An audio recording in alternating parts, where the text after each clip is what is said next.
presented by Yakult. Yakult पाचन में सुधार और प्रतिरक्षा बढ़ाने में मदद करता है। प्रतिदिन याकुल्ट का सेवन करें। पहली सुर्खी आज किसान आंदोलन के मार्फत है। दर्शक जानते हैं कि मोदी सरकार ने 3 कृषि कानूनों को वापस ले लिया है। ये किसान आंदोलन की प्रमुख मांग थी। इसके बाद से किसान आंदोलन में 2 तरह की राय पैदा हुई। एक पक्ष का कहना था कि प्रमुख मांग पूरी हो चुकी है तो धरना अब खत्म किया जा सकता है। दूसरा पक्ष मानता था कि किसानों की मांगे 3 कृषि कानूनों को खत्म कराने से कहीं ज्यादा विस्तृत मुद्दों से जुड़ी हैं, जैसे एमएसपी, और इसलिए धरने आंदोलन को तुरंत खत्म करने का सवाल खड़ा ही नहीं होता है। आज इस सवाल पर संयुक्त किसान मोर्चा की एक बैठक दिल्ली के सिंघू बॉर्डर पर हुई। आज हुई बैठक में संयुक्त किसान मोर्चा के नेताओं के एक धड़े ने सरकार के उठाए कदमों पर संतोष जताया, लेकिन ये नेता भी गतिरोध दूर करने को लेकर सरकार के रोड मैप पर और स्पष्टता चाहते थे। इनमें से एक मांग है किसान आंदोलनकारियों के खिलाफ दर्ज हुए मुकदमों की वापसी। बड़ी और प्रमुख मांग अब भी एमएसपी ही है। सुनिए। कोई फैसला नहीं हो पाया। कल दोबारा मीटिंग है 2 बजे। सरकार का कहना है कि पहले आंदोलन बंद करो फिर केस हटेंगे। सरकार का कहना है कि एमएसपी के ऊपर कोई कमेटी बनेगी जनरल।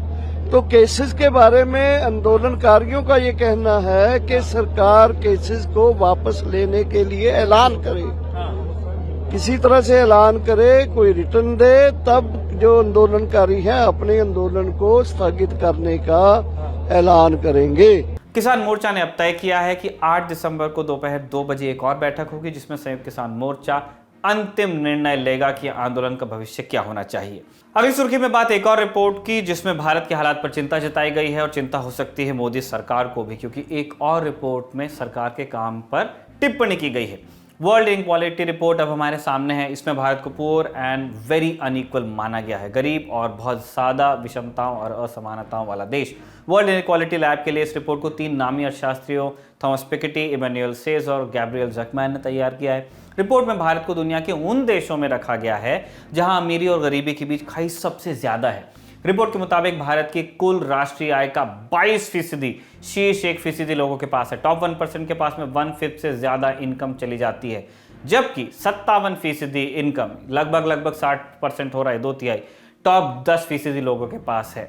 दूसरी ओर नीचे के जो 50% लोग हैं उनके हिस्से में राष्ट्रीय आय का सिर्फ 13% आता है। रिपोर्ट में यह भी कहा गया है कि भारतीय अडल्ट पॉपुलेशन की औसत राष्ट्रीय आय 2,04,200 रुपए है। आर्थिक तौर पर नीचे से जो 50% लोग हैं उनकी आय सिर्फ 53,510 रुपए है, जबकि टॉप 10% जो लोग हैं उनकी आय 11,66,520 रुपए है। ये सालाना की बात हो रही है। रिपोर्ट में दावा किया गया है कि असमानता या विषमता पर भारत सरकार द्वारा जारी किए जाने वाले डेटा की गुणवत्ता लगातार घटती जा रही है। इसका मतलब हुआ कि सरकार ठीक जानकारी नहीं दे रही है कि भारत में इनइक्वालिटी के इंडिकेटर्स क्या कहते हैं। इसका आप पर क्या असर पड़ेगा, सुनिए विशेषज्ञों की राय। भी जो बातचीत हुई है, क्या आप हमारे दर्शकों को नफे और नुकसान के संदर्भ में बता पाएंगे कि अगर इनकम डिस्पैरिटी, क्योंकि लोग पूछ सकते हैं ना क्या हुआ अगर किसी 3-4 उद्योगपति के पास चले गए, मेरे पास भी है, मैं भी ठीक ठाक मतलब सिटी से कमा रहा हूँ, 2 फ्लैट मेरे पास भी है। इनकम डिस्पैरिटी का आम आदमी की जिंदगी पे क्या फर्क पड़ सकता है, और अगर ये ट्रेंड कंटिन्यू होता है तो? बिल्कुल आसान शब्दों में उसमें बात करें निखिल, तो उसमें यही बात कर सकते हैं कि आम लोग उस नफे नुकसान को कैसे समझें। तो मैं उसको ऐसे समझ सकते हैं हम लोग कि यदि हमारे इर्द गिर्द ज्यादा लोग गरीब हैं या भुखमरी से त्रस्त हैं, तो यदि मान लीजिए हम एक अमीर कॉलोनी के बारे में बात कर रहे हैं और वहाँ की झुग्गी झोंपड़ियां बहुत रहती हैं, हाँ, तो नेचुरल है कि चोरी ज्यादा बढ़ेगी, जेब कतरे ज्यादा पैदा होंगे उस समाज में। तो नेचुरल है जो अमीर आदमी है जो कमा पा रहा है उसकी जिंदगी और असुरक्षित होगी। हाँ, तो यानी कि यदि 99% को यदि या 60% या 70% को आप ऐसे रखेंगे तो जाहिर सी बात है जो 20% या 10% है उनकी जिंदगी भी असुरक्षित होगी कई कारणों से। मैं जो एग्जांपल आपको दे रहा हूँ। दूसरा एग्जांपल मैं ये देना चाह रहा हूँ, जैसे उसमें नहीं लगता है कि पढ़े लिखे लोग भी समझ पाएंगे। मुझे ऐसा लगता है कि यदि मेरे बच्चे जिन्हें मैं पढ़ा रहा हूँ, जो स्टूडेंट है, जो युवा वर्ग है, जिसको हम कॉलेजों में पढ़ा रहे हैं, यूनिवर्सिटी में पढ़ा रहे हैं, यदि उनको पढ़ के नौकरी नहीं मिलेगी, ज्यादातर लोगों को जो कि स्थिति बनी हुई है, मैं यदि आप इसको और आसानी से समझा सकते हैं हम कि आज से पहले या आज से 2-4 साल पहले या 5 साल पहले जो इकोनॉमिक्स ऑनर्स में बच्चा कर रहा था दिल्ली यूनिवर्सिटी से, उसमें मेजोरिटी ऑफ लगभग सबको नौकरी लग जाती थी। 80 से 90% लोगों को नौकरी लग जाती थी जो क्लास में आते थे बच्चे, इकोनॉमिक्स ऑनर्स करके जाते थे दिल्ली यूनिवर्सिटी से। अभी स्थिति निखिल ये है कि 40 से 50% लग रहे हैं। तो जाहिर सी बात है एज ए टीचर हमें भी तो बुरा लग रहा है कि यदि हमारे बच्चों को नौकरी नहीं लग रही है, तो यदि वो असुरक्षित हैं, वो चिंताजनक हैं, तो नेचुरली वो फोकस भी नहीं कर पाएंगे। तो गरीबों और अमीरों के बारे में तो हमने बात कर ली, लेकिन जो पढ़े लिखे स्टूडेंट भी हैं, जो यूथ है, यदि उनको एजुकेटेड क्लास भी अनएम्प्लॉयमेंट यदि वो सफर कर रहा है, हाँ, तो नेचुरल है कि उनकी आय यदि कम होती है उस बेरोजगारी के कारण, तो एज ए होल यूथ को भी हम ट्रबल में दे रहे हैं, ट्रबल कर रहे हैं। और वो यूथ जब ट्रबल में जा रहा है, हाँ, और उसकी आय कम हो रही है उसकी बेरोजगारी के कारण, तो जाहिर सी बात है जो टीचर पढ़ा रहा है क्लासरूम में, वो भी समस्या में है कि यदि बच्चा मुसीबत में है तो टीचर भी मुसीबत में है, क्योंकि वो सुरक्षित नहीं है।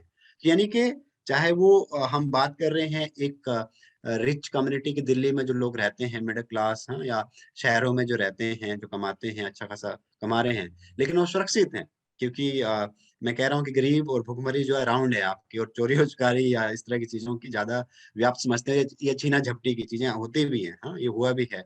जो एक तरह से क्राइसिस आया था 2007 का, तो ये चीजें बड़ी थी यहीं पे इंडिया में ही या दिल्ली में ही। सेम चीज मैं कह रहा हूँ यूथ के बारे में कि यूथ यदि असुरक्षित है तो नेचुरली हम असुरक्षित हैं। यदि हमारे बच्चे असुरक्षित हैं तो नेचुरली जो उनके पेरेंट्स हैं या उनके जो टीचर्स हैं वो सुरक्षित हैं। भारत सरकार लगातार ये कहती आई है कि ऐसी रिपोर्ट्स में भारत की तस्वीर ठीक तरीके से पेश नहीं की जाती है जो बाहर के विशेषज्ञ बनाते हैं, विदेशी एजेंसीज बनाती हैं। ग्लोबल हंगर इंडेक्स में जब भारत को 100वें पायदान से भी नीचे रखा गया था, तब भी सरकार ने यही कहा था कि आपका गणना करने का तरीका गलत है। अगली सुर्खी यानी कि तीसरी और अंतिम सुर्खी में कोरोना के अपडेट हैं। देश में ओमिक्रॉन वेरिएंट कोरोना का, उसके मामले अब हो गए हैं 23। ये 23 वो मामले हैं जिनका पता चल गया है।